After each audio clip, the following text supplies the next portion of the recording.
Hello, everyone. My name is Denise, and I'm your Zoom host for today's talk, Somatics and Trauma Healing, The Body Keeps the Score, with Dr. Bessel VanDerKolk and Dr. Scott Lyons.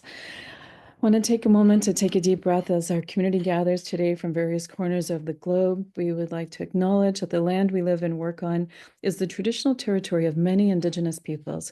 We respectfully honor their people, cultures, and traditions. And with that, it is so very much my pleasure to introduce today our speakers. Dr. Bessel VanDerKolk. Dr. Bessel VanDerKolk is a pioneering clinician, researcher, and teacher in post-traumatic stress whose work integrates developmental, neurobiological, and interpersonal aspects of trauma. His best-selling book, The Body Keeps the Score, transforms our understanding of trauma, revealing how it rearranges the brain's wiring and highlighting innovative treatments at the forefront of psychiatry. With over 150 peer-reviewed articles, Dr. VanDerKolk has studied such diverse topics as neuroimaging, self-inquiry, memory, neurofeedback, developmental trauma, yoga, theater, and EMDR. He's the founder at the Trauma Center, now the Trauma Research Foundation in Boston, Mass., past president of the International Society of Traumatic Stress Studies, professor of psychiatry at Boston University Medical School, principal investigator, Boston site of MAPS that sponsored MDMA-assisted psychotherapy study, and teaches at universities and hospitals globally.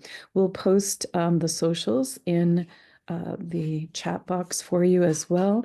And we have today Dr. Scott Lyons, the founder of the Embodied Lab, a hub for embodied education, self-discovery, and healing, and developer of somatic stress release, a process of restoring our biological adaptation system. Scott is the founder of Omala, a wellness brand dedicated to creating sustainably sourced tools for transformation. Scott's a licensed clinical psychologist, director of osteopathy, and doctor of osteopathy, and mind-body medicine practitioner who specializes in therapies for infants, youth, and adults. Scott's the author of the book Addicted to Drama, Healing Dependency on Crisis and Chaos in Yourself and Others. Welcome. And with no further ado, here are our speakers for today. Hi, everyone.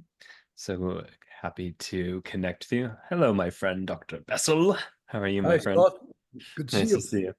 I don't know if I ever told you, I read an article that you wrote maybe 20 some years ago on addiction to stress or chaos. I did. And that was a big part of my book. That was the very first paper on the neurobiology of trauma, actually. Yeah. Ever. Yeah. The biology of trauma. Yeah. Yeah. That Actually, was a long time ago. That was written in the 80s. It was the 80s. Oh, Yeah. well, maybe I read it Yeah. 20 years after. It was a great article. Yeah, I wanted to get started. You know, we've talked so many times, but I don't think I've ever asked you the question of why trauma for you. Like you had there's so many options in psychiatry. How did you land There's in so the many world of options in medicine. No, these are not linear medicine? processes. Like it's not, oh, that causes that. Yeah. One of my 5 kids, and none of my siblings could give a damn about anything I study. And so my temperament is that I love quantifying things. I love history. I had a major in political science, so I love social issues. And for me, this whole issue of trauma really brought all of my interests together: brain, mind, body, social developments, justice. Just it was just the right thing for me. Yeah. And of course, we all have our traumas, but even when I got involved in it, I wasn't even aware of that. My A score officially is 0. Although if you dig a little deeper, I wouldn't want to inflict it. But these things happen, they get rewarded, and your character leads you somewhere, and clearly it was all new, and nobody had done this in our contemporary world before. And then we discovered that a lot of people who had been long since dead knew a lot of stuff about it already. And I just met the nicest people along the way. And also, what's also great about trauma is that my initial interest was in schizophrenia, Yeah. uh, and that came actually from having taken acid in the 60s, as people of my generation did, Mm. and being very intrigued with how people's thinking changes and what's going on.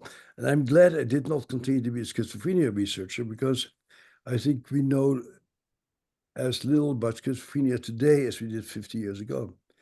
But trauma, boy, we have learned a lot. And we can actually help people with trauma. I don't know if we can help people all that much with schizophrenia, for example. Yeah. Yeah. It's much more complex in that way.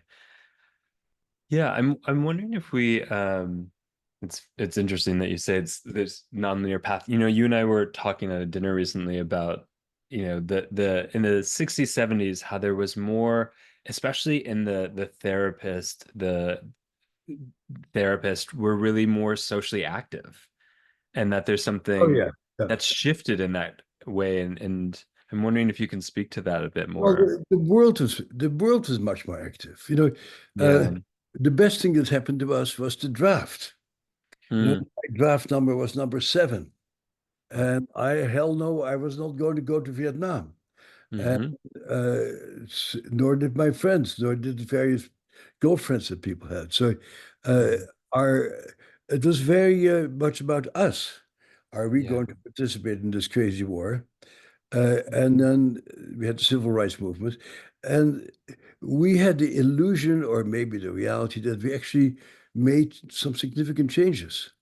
And Mm. for me, last week's election is just a stunner, because I thought we had taken care of all that stuff and that had been settled.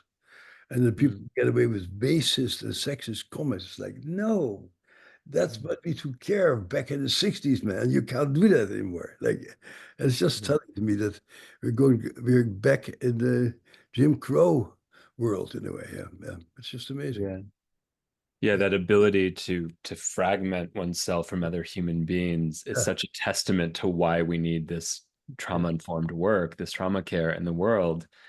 And we see it so prevalent in even this, especially last week when there was so much conflict Yeah. that couldn't be connected. It was more, the results showed more dehumanization.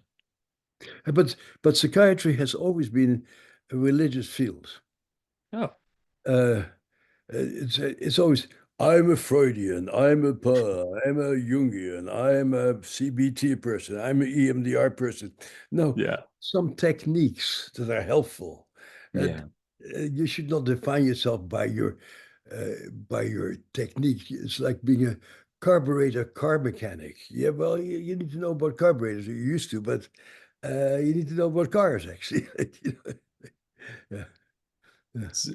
So in that way, it has like that dogmatic sense about like what techniques they do, but at the heart of it, do you feel like psychology is a philosophy or a humanism in action? It is basically, I was just teaching last week at one of the big Harvard hospitals. I said, we really should change the name to "We Don't Know Very Much University." You know, uh, I'm just astounded by the pretense of knowledge that people oftentimes have. Like, Yeah. we don't know very much. We Mm, know very little, actually. And I think it's important to come from a position of t- great tentativeness and mm, curiosity and feeling hopelessly inadequate compared, let's say, with your dentist mm. or the people who can sit ships to the moon and people who build Hubble telescopes. I mean, those people know something. We are just like trying to do our best. And I mean, I think it's a testament as we're trying to do our best that it's made a significant impact. I mean, I think like your book is a testament to that. The Body Keeps a Score. I mean, I know that people come up to you all the time and say, this book has changed my life. Your work has changed my life. Yeah. And so even as we know so little, even though you've written so much information in that book, for example, there's a way in which even not knowing very much can make such an impact. Yeah, I've always been more on the other side, how much we don't know. Yeah, And that's also has propelled me yeah, to always be studying and yeah. not preaching to people like, "Here, I found the truth, follow me." Like, Mm, yeah.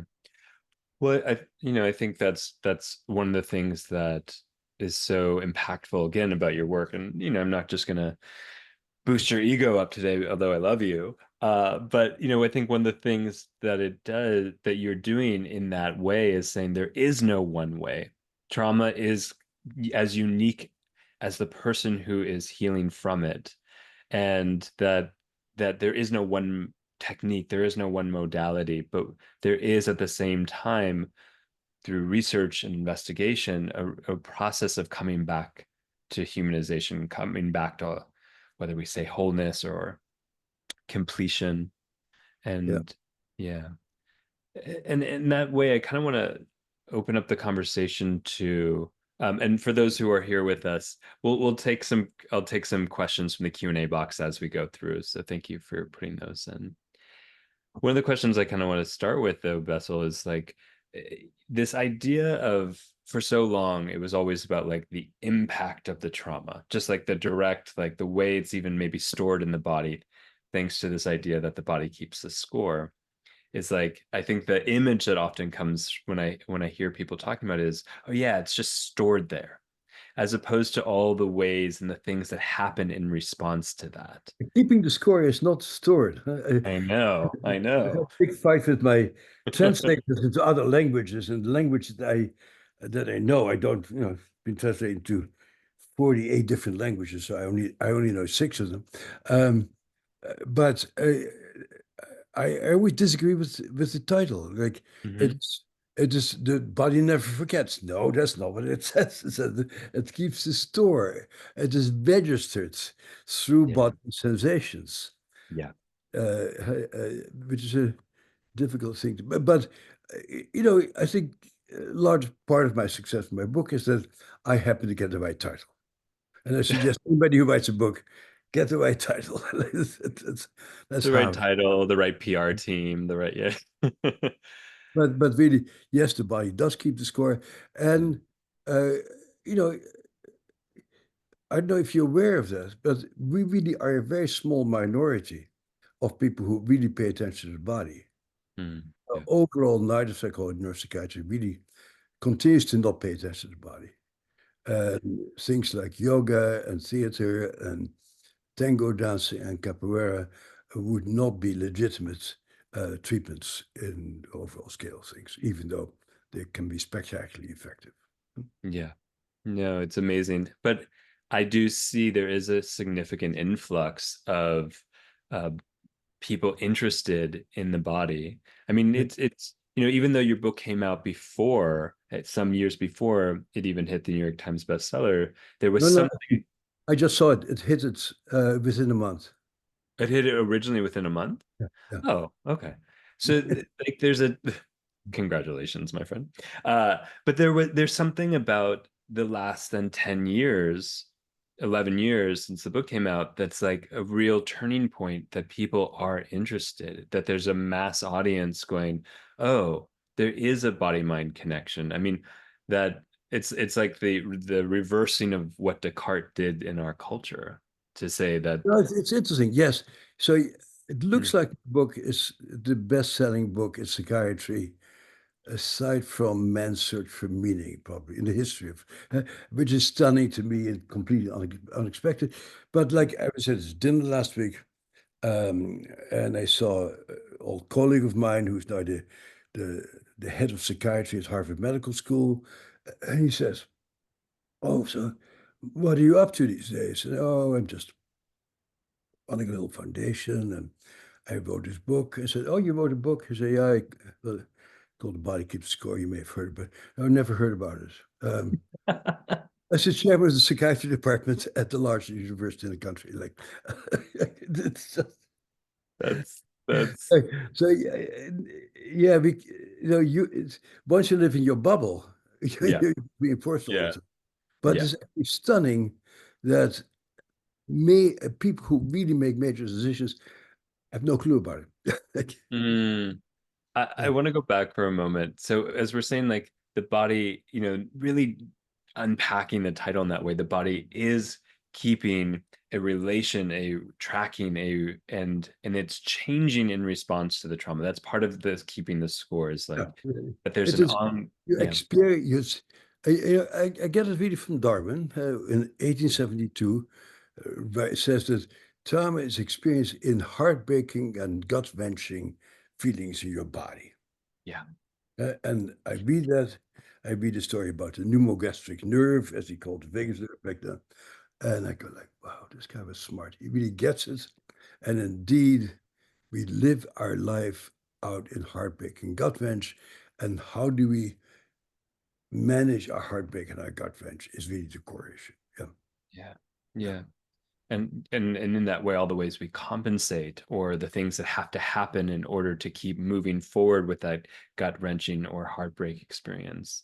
And the And I, people talk, because as Pierre Janet already said back in 1889, yeah, he said it takes an enormous amount of energy to manage all those bodily associations, and yeah, there's very little energy left for other things. Oftentimes, it is yeah, such hard work to try to manage a traumatized body. Yeah. yeah.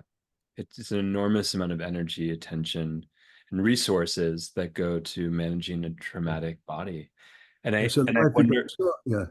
yeah, So, so life becomes so hard because you need to yeah, work so hard when you're traumatized. Huh? yeah. Yeah. Do you think that's part of why there's so many different layers of fragmentation? Like we split from our own body, let alone split from relationships or split from being able to experience our sensation. Yeah. Like the I want to kind of talk about the splits that happen, Yeah. the fragmentation that Yeah. happens Yeah. in trauma. Well, we have to go on. Yeah, Huh? Uh, and so, you may have broken your leg, but if you lying there in the forest, still need to get your body out of the forest. yeah, And what does the body do? We have an analgesic response yeah, built into our brain. And when we're really seriously injured, those opioids come out and we feel less pain and we can crawl to a safe spot. yeah, Um, uh, which in the long range, that crawling may actually destroy your last remaining leg, but it also saves your life. yeah, And so we've got to go on. And so we are adaptive individuals. And uh, but one thing I like to say always is that people do the best they can, yeah, and the best they can may not be very much because it may take just a huge amount of energy to just get out of bed in the morning, to just cook that meal, to yeah, smile at your kid. Yeah. And so, yeah, people get fragmented and they try to bury the trauma. Uh, it helps because you cannot continuously think about it. But at the end, if you don't confront it, you're stuck. It's stuck with you. I mean, yeah, that's a question that we've always had in the field, and there is no definitive answer on it. That yeah, uh, do you really need to metabolize the trauma in order to recover? Huh? And we tend to lean towards yes, we do. And we probably need to become aware what we feel inside and where it comes from in order to make a distinction between being alive now versus being alive then. yeah, But yeah, that process of going there is a very careful and laborious process because the stuff overwhelmed you in the first place. yeah, And so, in order to be able to go there, the context needs to be so different so you yeah, can actually face the horror that is buried inside of you. yeah, And what I see over and over again, people go right into it, and yeah, then you just mess people up. Yeah. yeah. The image I use often for people is like, unless you've learned to swim, unless there's steps down into a pool, you don't just dive into the pool. Yep. Yep. You know, you got to make sure there's a lifeguard, and you got to make sure there's some benches to rest, and all of Right. and other things that oftentimes we think with trauma, it's just diving on in. And some big person to can jump in the water and Save us. Get out of there. Yeah. Yeah. I mean, it really is so complex in that way, and that the fragmentation that happens, the fragmentation, splitting ourselves from our own body sensations, splitting ourselves from being able to feel safety, being split from a sense of relationships where that feels supportive and helpful as opposed to potentially dangerous. All those splits make it more complex to be able to actually have the resources to go in and metabolize that trauma. And it's kind Yeah, of yes and no. yes and no. You needed the balls in the first place to survive, Yeah. and now the balls are keeping you, and they're still helping you in a way.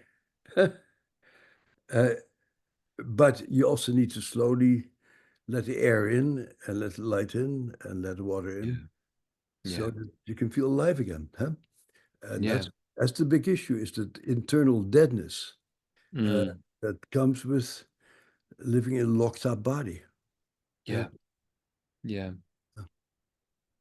I mean, that really reminds me of like Joseph Campbell's perspective on it, of like searching for that aliveness as opposed to just working towards diving into the vortex of pain. Mm. And it's That, yeah, I feel this really quite not good at that. Huh? mm, Uh, when my book came out, yeah. my first copy of my book, and the first thing I looked up was in the index, the word pleasure. Mm, And they left out the word pleasure.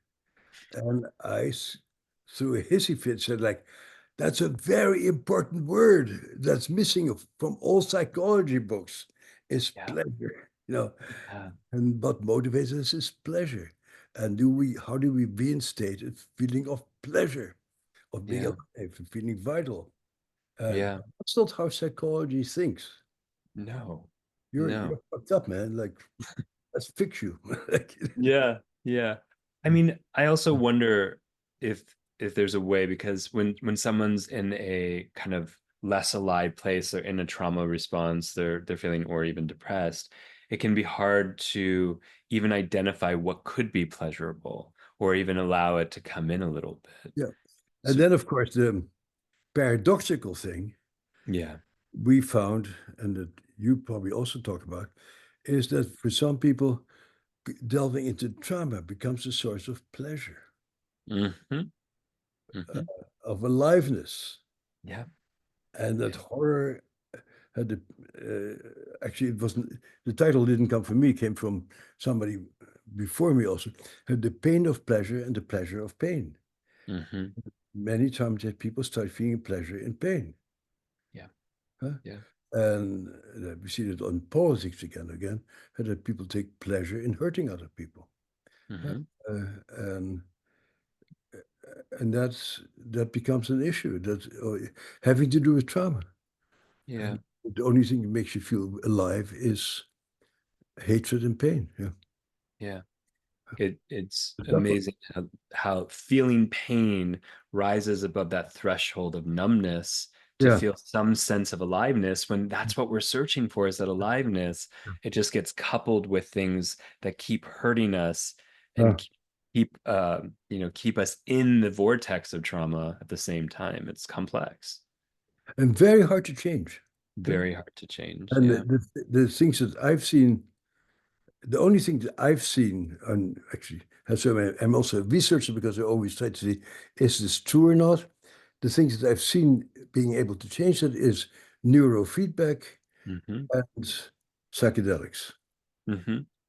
Why do you imagine the neurofeedback and psychedelics is the way to? Well, imagine, I mean, we have data. Yeah. We Well, measure it because so neurofeedback, because you can change the brain circuitry in the brain.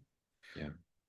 And psychedelics is the great mystery and the great excitement of our field and the future, but it was just, as you know, it was not approved for um, to make them legitimate yet.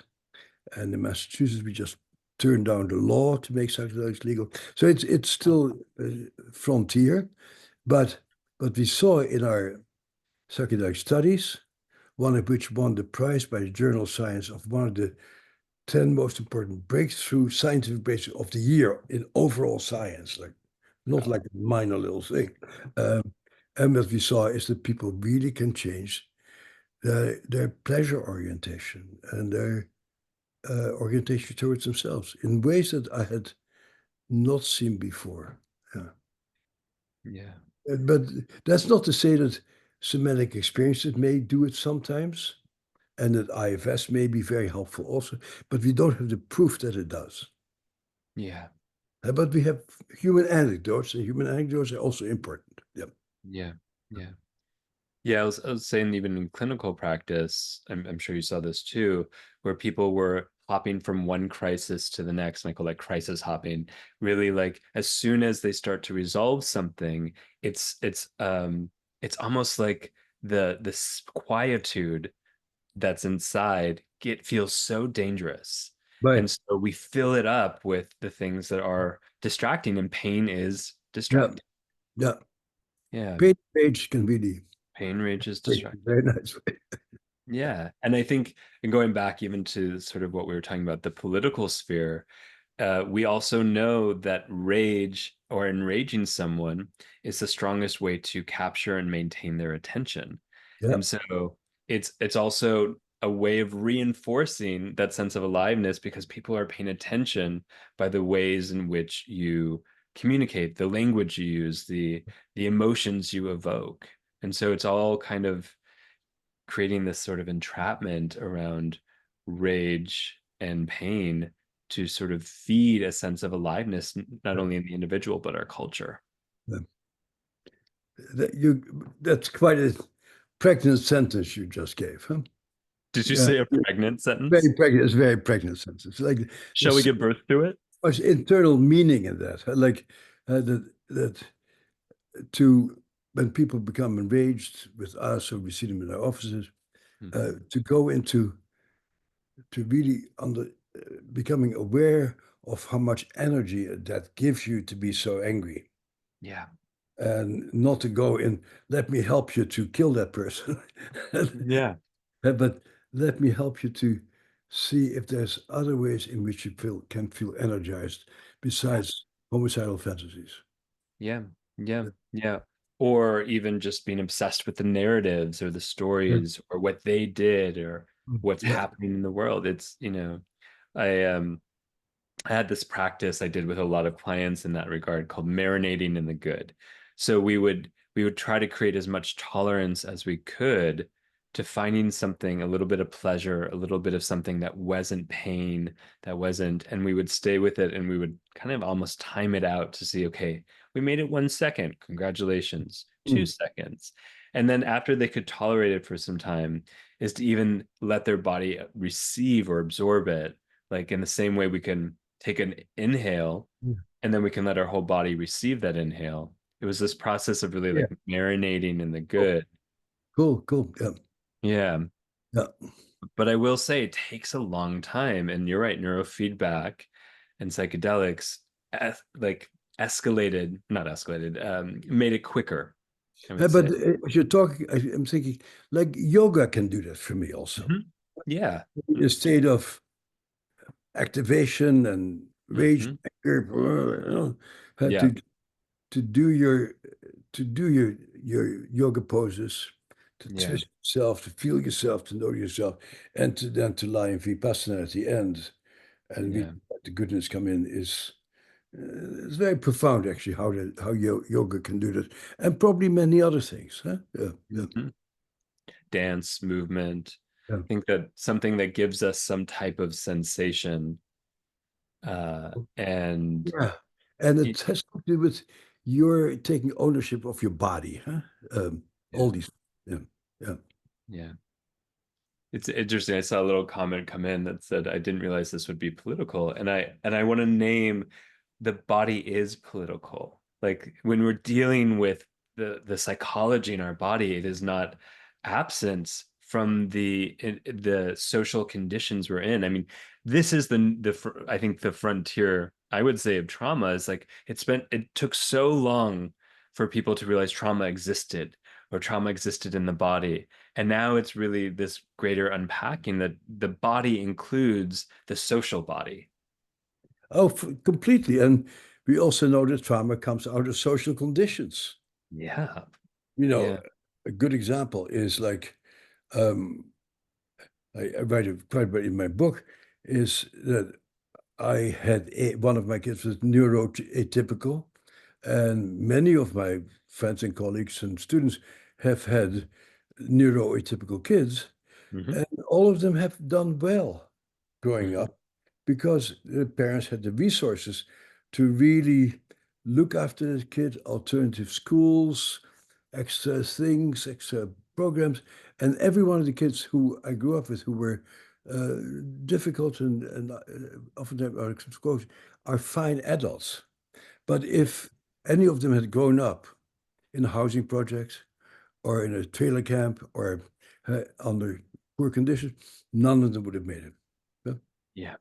Uh, Yeah. Yeah, I mean, attachment theory is such a great also example. Forever, it was always about what the mom did, first of all, right. which is bullshit. And then it was about what the parents did or caregivers did. And then slowly it was like what's also happening in the community in relation to the infant. Yeah. And then was finally the recognition of like, oh, what's happening in the culture and the availability of resources will impact the Yeah. individual, the parents, the community, and that will also create dissonance of continuity and care and sustained love. Yeah. And so like and I mean I think we both did this type of research of like even what's happening in terms of sound. So with children who grow up near outdoor subway tracks showed more insecure attachment styles even when there was Right. security within the Yeah. the caregivers. And so we really have to recognize that's just the environment in terms of sound. What's the environment in terms of safety when we're talking about a culture in a I mean, society? I don't know if anybody studied that, but I think it's a huge deal. And you really don't know people until you make home visits. Is Yeah. the TV on? Yeah. You know, when I Yeah. stay at a hotel, now I don't have a TV. I mean, I watch movies, so but Yeah. I don't have a TV and rarely do it. But I go to a hotel and then you wake up in the morning, you go to the breakfast room and there's a TV blaring. And I go like, how many people in America wake up to a blaring TV? Uh, Mm, and so I know some guys who came back from Afghanistan, very striking. The moment they would wake up, they would blast noises and they could not be still. mm, And so the whole issue of how much stuff do you need to get into your brain in order to numb yourself out to yourself? yeah. Uh, and how many kids grow up in a constant noise where there is no, where their own voice cannot be heard? Yeah. And as we talk about the influx of stimuli Yeah. to keep numbing ourselves out, here's the challenge and where addiction comes in is that we need more to maintain the numbness. That's Yeah. the definition of tolerance. Yeah. Yeah. So, it's not unsurprising that things like television and the news have a 40% increase of violence in order to meet the needs of the stimuli required for people to maintain their attention and to keep bringing it in. We're seeing such an influx of change of more repetition of severe images, especially social traumatic images, and that has a deep impact on people. And Mm. there's an influx of it to maintain people to keep watching. Right. That's my friend Stephen Porges. And I know used the to say guy. that all people really want is safety. And I Yeah. go, "Steve, really? Have you Mm. been to a theater recently see the preview of coming attractions? One movie is more violent than the next. Yeah. Maybe you want something in addition to safety. They Mm. feel excited and stimulated. And Yeah. I don't need to see violence in movies because I have actually pretty interesting life. I don't need all that extra stimulation, like, yeah. Yeah. It's true. It's really about recognizing how much we need to and how much is distracting us from ourselves. And that's, I mean, when we talk about healing from trauma and the body keeps the score in that way, there's really this question of like, as we go towards healing, how much can we take away of the distractions? And that includes addictions, the addiction to stimuli, the addiction to stress, the addiction to substances, gambling, scrolling, all of these things that have been here to help fill in the hole where we belong, Mm. you know, but are also at the same time maintaining the distance from our healed parts and our wholeness. Yeah, that is the hope, that we can Yeah. just enjoy our own company. Do you enjoy your own company, Bessel? Some of the time, not all. It's hard to do. I think that there's a way we can normalize like, ooh, this is getting into that quiet space and being with our feelings and sensations and the pains and the things that haven't been processed are really hard, is really hard. Yeah. I want to also take some questions from the Q&A. And let's see. I think one of the questions, as we're kind of talking about the many layers of trauma, including the individual layer and the collective layer, is where do you imagine Bessel has the greatest impact for change right now? What is the entry point, and what would be the way in which we can make significant change? It's a big question. Well, that question would have been easier to answer 2 weeks ago, than right now, because this guy got elected on the basis of, I'm going to do terrible things to people, Mm, and so the question is indeed how. I think we were going in the right direction by having yoga retreats and having hiking retreats and having people be involved in dance together and theater together and creating things together. I mean, our sense of pleasure really comes out of being engaged in rhythmical activities with other people. Even you and I right now, doesn't feel very visceral, but still, I see your face move as my face is moving. So we're still dancing together, even on Zoom at a yeah. considerable distance. And the more, even your little facial expressions right now are remarkably important for me Mm, to feel excited and enthusiastic. I don't need a lot, but I do need just a little bit of feedback, and you for me, to mm, feel a sense of aliveness and excitement. So it's always communal. It's always what do you create with each other. We are communal creatures, and our search for pleasure comes out of being in sync with the people around us, yeah. being together, even making a bed, fixing a car, fixing a bicycle tire with a friend. Like uh, simple things, but that togetherness really makes all the difference for us. Yeah. Yeah.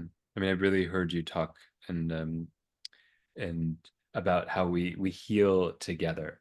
Like Yeah, even though and oftentimes we might go, well, our trauma was this individual experience. And I even a couple of weeks ago when we were together, you were sharing about how yes, that is true, but what was absent? Who yeah. was absent at the time of that impact that would have made all the difference in the world? And that's most likely another go ahead. Yeah. No, yeah, but that's indeed. Uh, I was already into it when I wrote about it, keep score, but since the time, even more so. That who was Yeah. there for you? Yeah. Uh, it's so clear that we can survive all sort of stuff as long as somebody is with us who says, "I'm with you. I have your Yeah. back. Huh? Yeah. I see what's going on, and even though you just got your leg chopped off, I'm going to be with you, and I help you to walk." You know? Yeah. Yeah. Uh, and when you have the feeling people are here for me, and they see what's going on, makes all the difference in the world. And so I would say that's even more important than what happened to you. Yeah. Yeah. And oftentimes, very difficult challenges do make us inventive and creative and have unusual perspectives, provided also that there's an avenue of expressing that newfound understanding and wisdom. Yeah. Yeah. Yeah. I really appreciate, and I'm going to just even reflect that back to everyone again, that idea that it's who was there, who wasn't there, what resources weren't there, or was there, is almost more important, or is more important than what is the exact details of what happened. Yeah. Yeah. Actually, it's complex, you know. Yeah. Uh, uh, but I saw in our MDMA study, again, also in our current ketamine work, is that people get to see stuff of what really happened back then. Mm. Uh, Yeah. Humphrey Osmond, who coined the word psychedelics, Mm-hmm. obviously was a genius. Psychedelics means mind manifesting. Yeah. Good for you. That's the right word. So you psychedelic, and you see stuff, oftentimes very painful things that happen to you. You go like, Right. oh, that's what it is. Oh, Yeah. that's what happened. Yeah. Oh, this poor kid. Yeah. And oftentimes people go, oh, and this poor violent man who beat his kid up, who didn't get to enjoy that beautiful baby, that me. Mm-hmm. And it's like, and then your understanding a connection with people really changes, and people get compassion for the perpetrators. That's really Mm. quite a stunning thing that we keep seeing over and over again, actually. Yeah. Yeah. I mean, certainly it also is representational of that sense of our ability to observe and have space and reflect and experience all gets fragmented in those Yeah. experiences. And so there's a way in which we get to come back as a witness of life and a witness of our life and a witness in a way that is what probably would have been available had someone or something been there to help hold us or hold the experience or give us that witnessing that we really needed in that moment, Yeah. and the validation. And then the question is, Yeah. to what degree can we later on Mm-hmm. provide those experiences? Uh, I think therapists overall, and I still do too, even though I know it doesn't quite work, is we like to give people corrective emotional experiences. Yeah. Uh, but as my psychodrama teacher, El Peso, used to teach me, it's the wrong time, wrong person, wrong place. Mm. I, as an 80-year-old guy, cannot give you, I think, a 40-something-old guy. Are you 40 yet? Are you still 30? No, I'm 40 now. The feeling of what it would have been like for you if your mom had loved you at age 2. Yeah. So there's a very fundamental mismatch. You can do a lot. Yeah. Something else needs to happen where you get in touch with that wounded kid yourself. Yeah. Yeah. And that happens in IFS and Mm-hmm. psychedelics. Uh, and that's a fascinating dimension that we need many more words for, uh, of how you get there. Yeah. Yeah.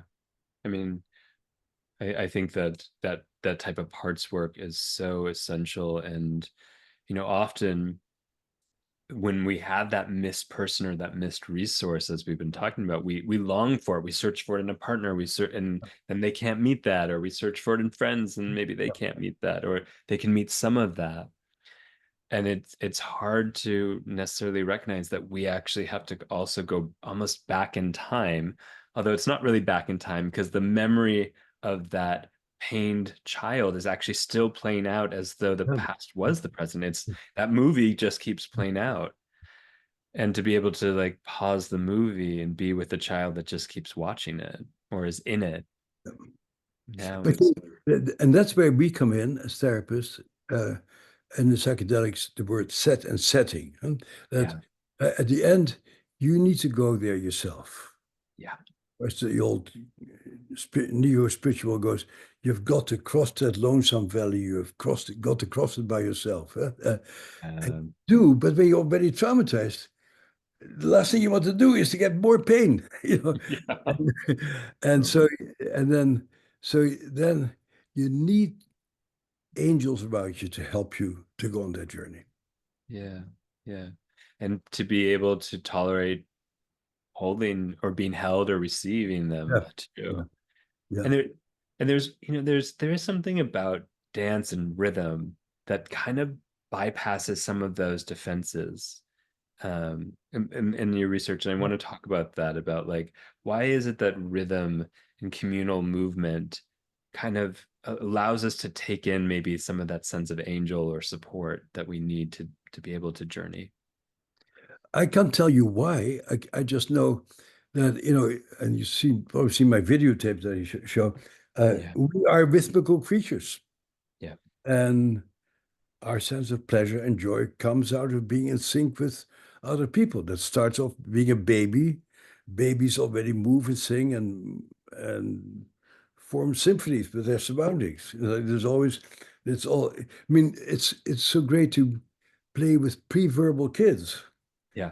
They're very present in the room. They can barely Yeah. walk, and they're already sort of moving around and in sync with people. And we lean forward and we play with them. I mean, they Yeah. already set up a whole dance performance with people around them. Unless you have drug addicted, angry, workaholic parents who don't who don't reciprocate and don't play with you. Huh? Yeah. But that's where we get our sense of joy of Yeah. you're moving and somebody goes like, "Wow, that's so great." Yeah. Yeah, Yeah. Yeah. That that's how I, play, that, yeah. I used to, but it was in my dating world a long time ago. I always used to take my dates to the zoo. We took the Yeah. zoo out of Chicago, and we talk about monkeys, and that always did me a lot of good in my dates. They always always thought that. Uh, so one thing to do is always go to the zoo. I hear that, but Play with monkeys, and yeah. absolutely.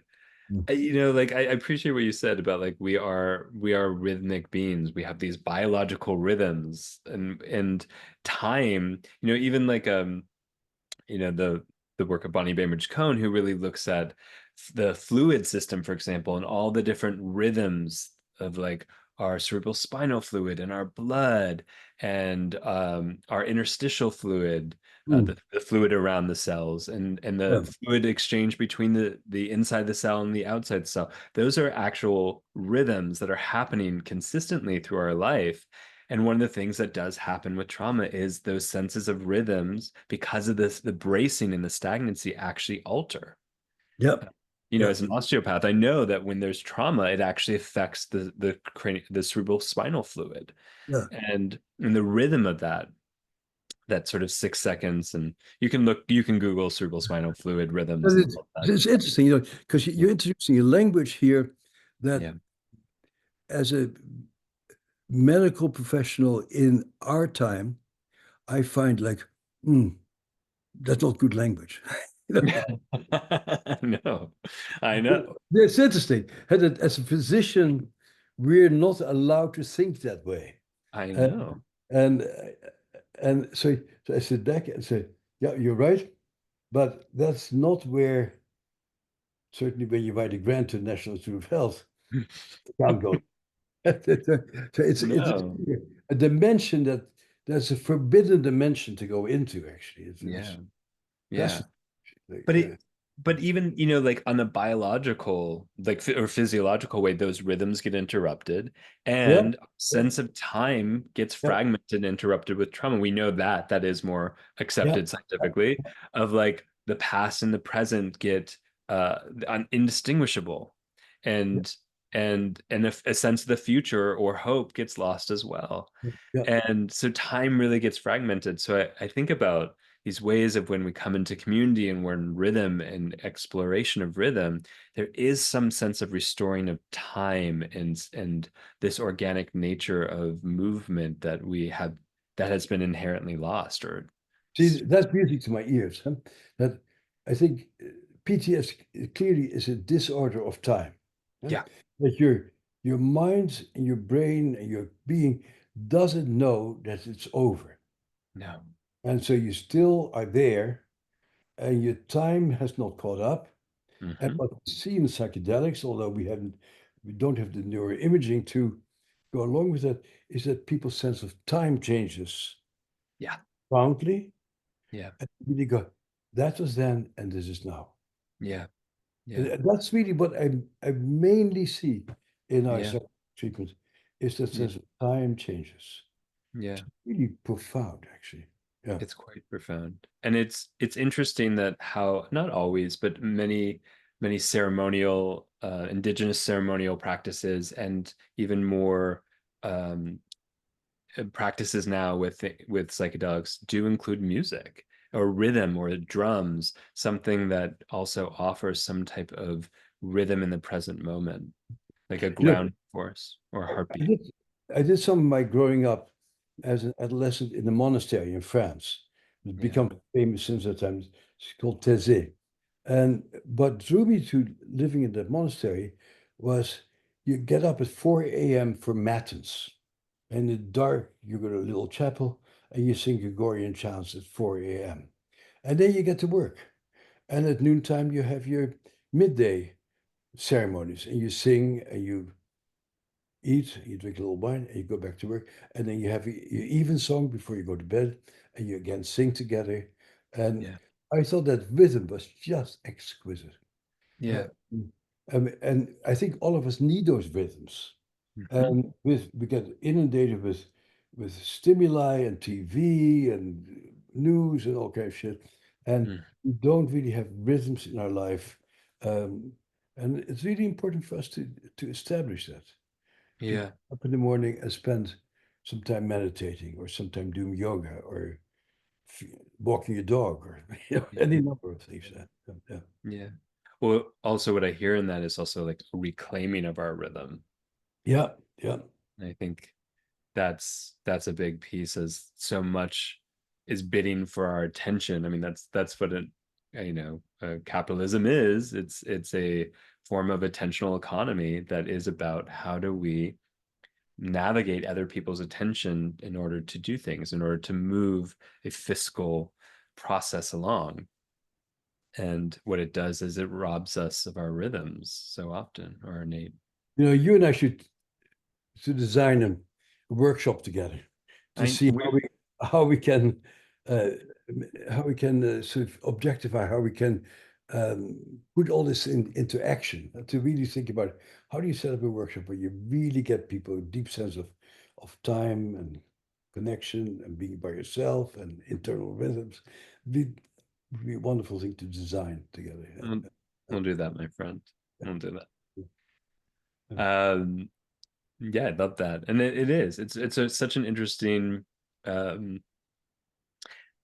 things like those type of elements of time or reclaiming space are so like when so ambiguous almost in the trauma realm, but so actually it's so significant in the process of trauma healing.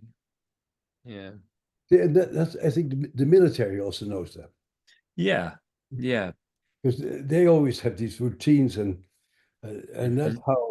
that's how the Roman armies conquered the world because they had Hmm. formations and they had to sing and they're moving and they're dancing, Yeah. and that's how you get people together. In basic training is all Yeah. about people moving together, getting in sync with each other. Uh, Yeah. the military knows this really very well, and Yeah. people with a internal sense of safety. Yeah, Yeah.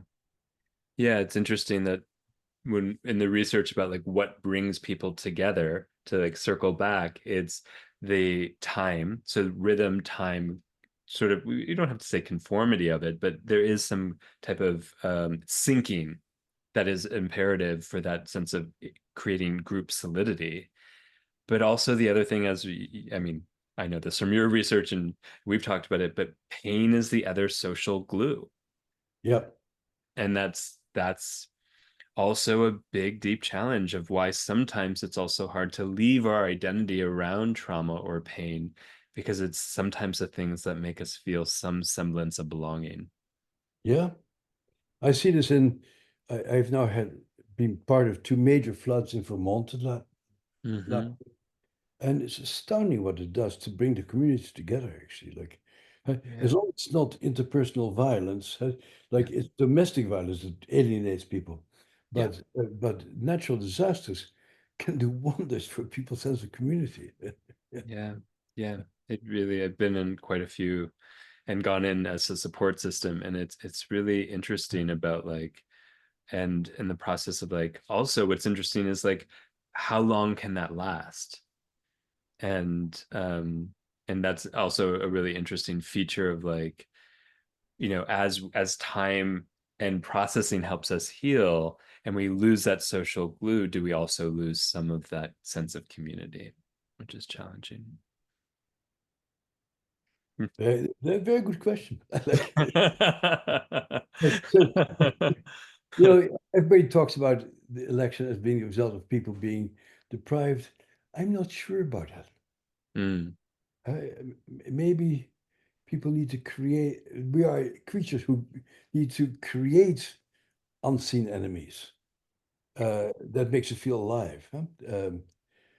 it makes us feel alive. It makes us have a drive to fight for resources. There's a lot of interesting research about that, of like in-group fighting uh, is really about, not about each other, but it becomes about each other, but it's really about, there's only so much resources, of financial resources, attentional resources.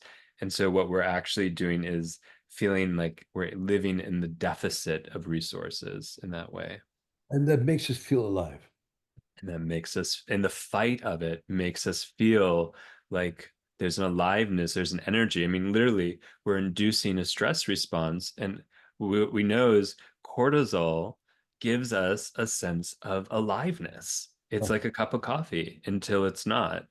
But that continuation of, we drink the coffee, we drink the aliveness, or we stir the aliveness so that it keeps giving us a sense that we are alive. Boy, I hope some people who are working on their PhD thesis are listening to what we're saying, because these would be great things to study and to investigate. Wouldn't it be great? Like, Yeah. Well, I happen to write a book about it too, so it's easy to. okay, that's hey, sorry. No, it's fine. Well, I recognize that we have come to a time. I just want to name, there were so many questions. I did try to read as many as I could while we were talking and weave in little bits of it. And so I just want to really acknowledge your beautiful questions and your presence and your curiosity during this conversation. And as we recognize, even talking about some of this material is activating. And so I just want to invite you to take care of yourself after this. Know that even if you didn't get to join the conversation, that you do have a voice and your experience does matter and your opinion does matter.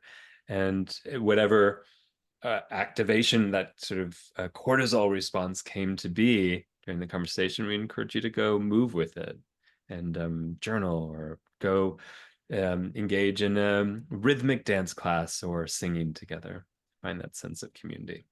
Or walk your dog. Or walk your dog. Or a bath. The bath is also good, a little oxytocin hit. Yeah. Yeah. So I just want to say thank you, everyone, for joining. It was, Bessel, such a pleasure, as always, my friend, to in Well, conversation. yeah. Thank you, Scott. My Yeah. pleasure. Okay. Thank you. We'll Okay. talk soon, my friend. Bye bye. Thank you, everyone. Have a beautiful rest of your day. Bye.